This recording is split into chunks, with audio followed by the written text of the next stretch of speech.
Assalamualaikum warahmatullahi wabarakatuh. Kembali lagi dengan saya di channel YouTube saya, Wahyu Zakaria. Jadi di sini saya akan memberikan video mengenai contoh komunikasi esbar. Nah, sebelum saya mempraktekkan juga, saya sedikit kasih materi mengenai apa sih komunikasi esbar tersebut. Komunikasi esbar yaitu kerangka komunikasi yang efektif yang biasanya digunakan oleh nara kesehatan seperti di rumah sakit, puskesmas, atau instansi kesehatan lainnya. Dalam esbar tersebut mempunyai kepanjangan yaitu situation, background, assessment, recommendation. Jadi, metode komunikasi ini biasanya digunakan oleh perawat saat melakukan tindakan seperti ke pasien atau sesama perawat, serah terima shift, atau dokter dan nara kesehatan lainnya. Esbar adalah juga bisa diartikan metode yang terstruktur untuk mengkomunikasikan informasi yang penting yang membutuhkan perhatian segera dan tindakan berkontribusi terhadap eskalasi yang efektif dan meningkatkan keselamatan pasien. Dan untuk komunikasi keperawatan kali ini, saya akan memberikan contoh mengenai perawat dan dokter melalui telepon. Dan selanjutnya, langsung saja saya akan mempraktekkan komunikasi dalam keperawatan tersebut, yaitu antara perawat dengan dokter melalui telepon. Jadi sebelum saya mempraktekkan, di sini ada kasus, yaitu saya akan bacakan.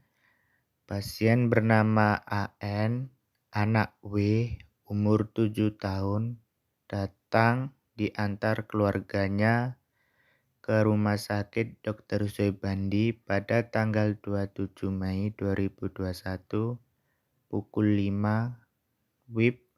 Ibu pasien mengatakan anaknya demam sejak 2 hari yang lalu. Saat ini pasien tampak lemas dan lemah, sering menangis, badan terasa panas, dan makan 2-4 sendok. Tanda-tanda vital pasien suhu 38 derajat Celcius, RR 20 kali per menit, nadi 105 kali per menit dengan diagnosa hipertermi. Dan kemudian selanjutnya kita langsung mempraktekkan atau mencontohkan komunikasi tersebut dengan metode esbar. Komunikasi dilakukan melalui telepon menggunakan metode esbar. Situation.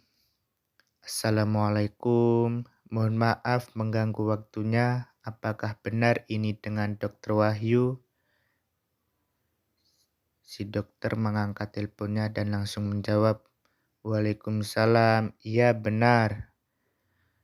Saya Nurse Wardah dari Ruang Melati, Rumah Sakit Dr. Soebandi, ingin melaporkan terkait kondisi anak W. Saat ini pasien tampak lemah dan lemas, sering menangis, dan badan terasa panas. Kemudian dijawab si dokter, baik, boleh saya tahu diagnosa medisnya? Dan sekarang ke B, yaitu background. Perawat mengatakan, pasien masuk pada tanggal 27 Mei 2021 pada jam 6 WIB. Pasien tersebut bernama anak W, umur 7 tahun dengan diagnosa hipertermi, Dok. Dan tanda-tanda vital suhu 30 derajat Celcius, RR 20 kali per menit, nadi 105 kali per menit, dan pasien makannya sedikit dok, antara 2 sampai 4 sendok saja. Pasien mendapatkan terapi RL 10 TPM lalu injeksi ceftriaxone 1 GR, ondansetron 4 mg, dan dilakukan kompres hangat lalu dibawa ke Bangsal Melati pukul 7.00 WIB. Kemudian dokter, apakah ada pengkajian atau analisis dari perawat? Kemudian kita langsung ke asesmen. Perawat mengatakan analisa dari perawat ketidakseimbangan cairan dan kenaikan suhu tubuh dok, baik keadaan pasien lemah dan lemas dok. Dokter menjawab baik, dan rekomendasinya dari perawat mengatakan di sini kami menyarankan kondisi pasien tersebut membutuhkan asupan oral 2 liter per hari dok, dan jika perlu kami akan memantau input dan output. Dari dokter menjawab, baik nurse, saran saya monitoring TTV tiap 2-4 jam, tingkatkan intake cairan, kolaborasi pemberian antipiretik dan antibiotik, berikan pakaian yang tipis, dan pantau input dan output cairan pasien. Kemudian perawat menjawab, baik dok, saya ulangi kembali dok, monitoring TTV tiap 2-4 jam, tingkatkan intake cairan, kolaborasi pemberian antipiretik dan antibiotik, berikan pakaian yang tipis dan pantau input dan output cairan. Iya nurse, benar. Baik dokter, terima kasih atas waktunya. Assalamualaikum. Dokter menjawab, waalaikumsalam.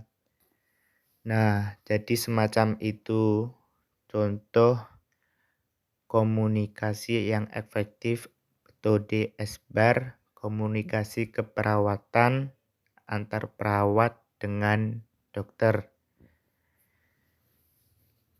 Jadi, saya cukupkan dari sini. Semoga bermanfaat apa yang telah saya berikan, baik bisa dibuat untuk pembelajaran atau kita amalkannya.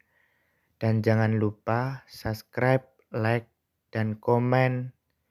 Itu sangat berarti untuk saya agar giat berkarya dalam edukasi, pendidikan, kesehatan tentunya. Terima kasih saya sampaikan. Assalamualaikum warahmatullahi wabarakatuh.